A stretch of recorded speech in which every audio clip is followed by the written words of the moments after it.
This day in sports history. It's July 1st, and of course, it's only right to say, for those who celebrate that is, Happy Bobby Bonilla Day.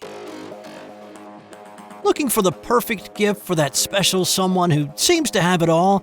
How about deferred payments of $1.2 million paid every July 1st for the next 25 years?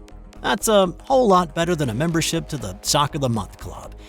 Back in 2000, the Mets owed Bonilla $5.9 million, but instead of paying the lump sum, they decided on a deferred payment plan lasting 25 years and paying 8% interest. It started on July 1st, 2011, and it will run through July 1st, 2035. And so, every year on this date until 2035, a check in the amount of $1,193,248.20 shows up in Bobby Bo's mailbox. Well, I suppose they'd probably have direct deposit set up by this point, but that's a nice little deal. Now, you've probably done a little of the math in your head and realized that 25 years of nearly $1.2 million is a whole lot more than the original $5.9 million. And you would be right. When it's all paid out, it will total $29.5 million.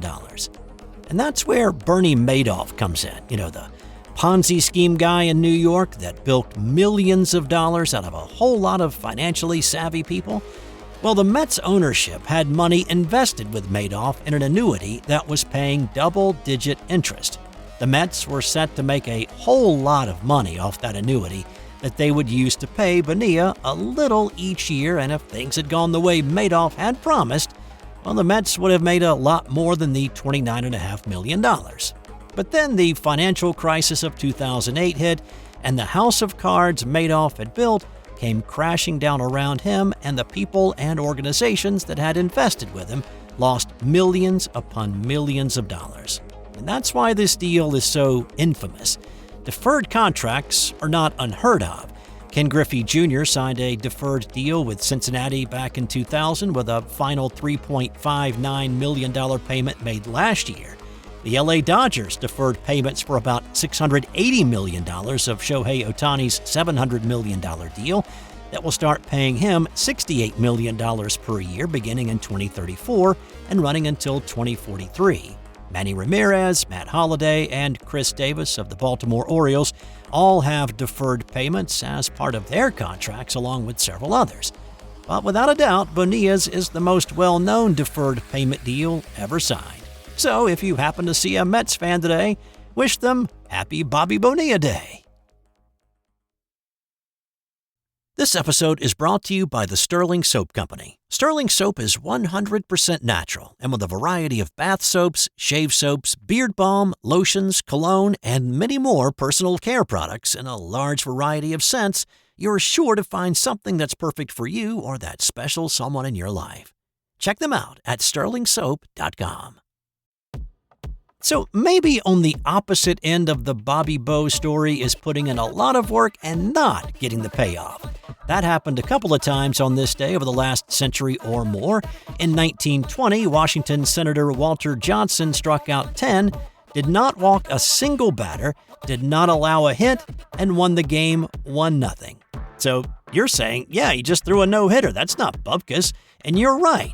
But he was so close to a perfect game, it hurts. With 2 outs in the 9th and Johnson facing his 27th batter on the day, a ground ball to second baseman Bucky Harris was bobbled and the throw was late, allowing the only base runner on an error.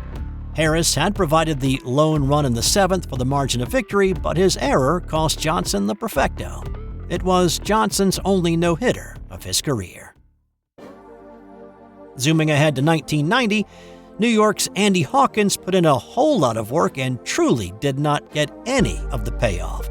The Yankees were playing on the road against the Chicago White Sox, and things were going great for Hawkins as he carried a no-hitter into the 8th inning. That's when the dreamscape turned into a horror show. Cruising in the 8th with 2 outs, Yankee third baseman Mike Blowers threw the first wrench in the works when he booted a ground ball by Sammy Sosa. Ozzie Guillen and Lance Johnson then drew walks to load the bases. Robin Ventura lifted a lazy fly ball to left, but Jim Leyritz could not get a beat on it in the swirling wind, and he dropped it. Runners had been moving with 2 outs, and 3 scored. Ivan Calderon followed that up with a pop fly to right, but this time Jesse Barfield got a case of the whoopsies and he dropped it, scoring a 4th run. So if you are keeping score at home, which I imagine you are not, that is 4 runs scored as a result of 3 errors and 2 walks. The no-hitter was still intact. The Yankees went quietly in the top of the 9th, ball game over. White Sox won 4-0, with Yankees pitcher Andy Hawkins becoming just the 2nd pitcher ever to throw a no-hitter and lose, joining Houston Colt 45 pitcher Ken Johnson, who did it back in 1964. It's happened 1 time since, when Boston's Matt Young did it in 1992. But hang on a second, even more insult to injury with Hawkins' no-hitter. Baseball Commissioner Fay Vincent decreed a year later that a no-hitter must be one pitched a full 9 innings.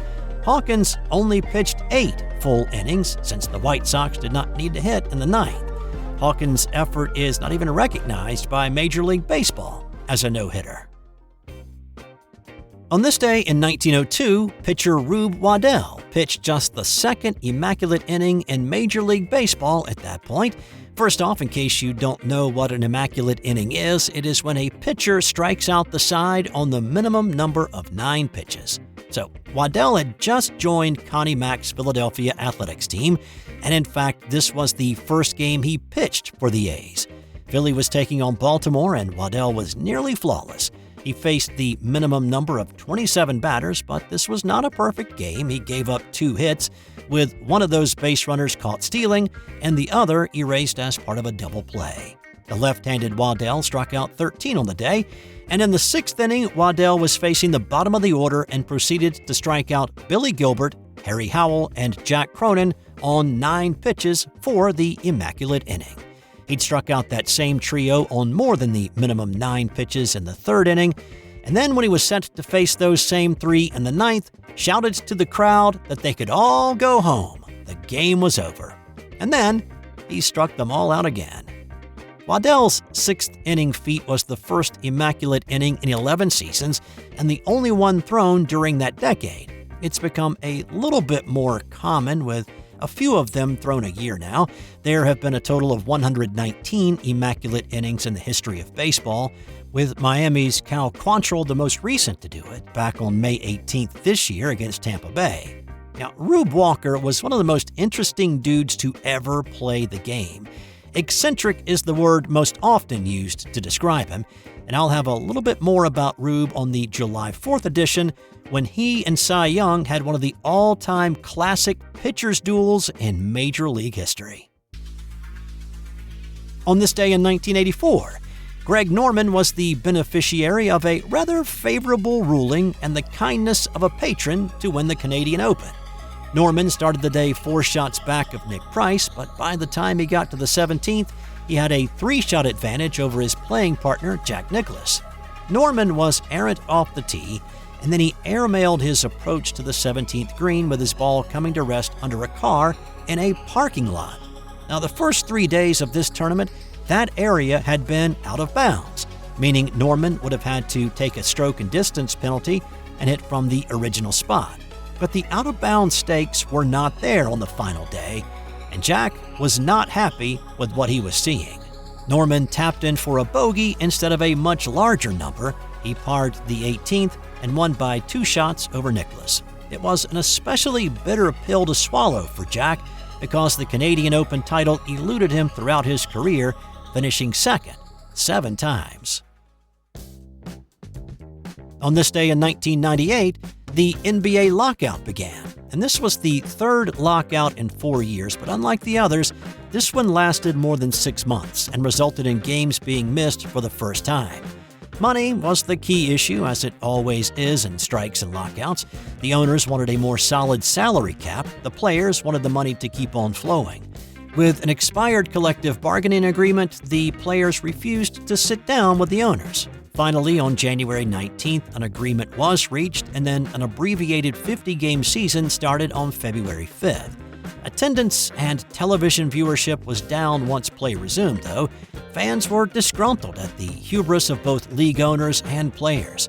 Patrick Ewing did not do much to sway fans' opinions of whiny ball players when he answered a reporter's question about NBA players making a lot of money by saying, "Yeah, we make a lot of money, but we spend a lot too."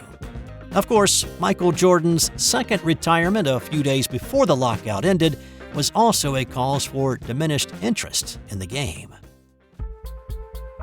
And since we're on the topic of a player saying the wrong thing, on this day in 1985, Philadelphia Phillies third baseman Mike Schmidt took the field for pregame introductions wearing a long black wig and sunglasses. Why the disguise? Well, while the Phillies were on a road trip in Montreal, a story about Schmidt was published in which he responded to harsh treatment by the fans recently by saying Phillies fans were beyond help and the stadium was a mob scene. This was the first game back at Veterans Stadium since the story dropped, and Phillies fans had come out ready to rain boos down on Schmidt. But when the starters were announced and lined up on the foul line, Schmidt came out with his wiggy disguise and changed the hearts of most of the fans, who instead of booing, gave him a standing ovation instead. And time now for today's That's Got Nothing to Do with Sports fun fact. Did you know that Mary Had a Little Lamb is based on a true story? In 1815, a young girl named Mary Elizabeth Sawyer found an injured lamb and then nursed it back to health. After the lamb recovered, it truly did follow her everywhere she went. A fellow student of Mary's wrote the poem with the simple melody added later.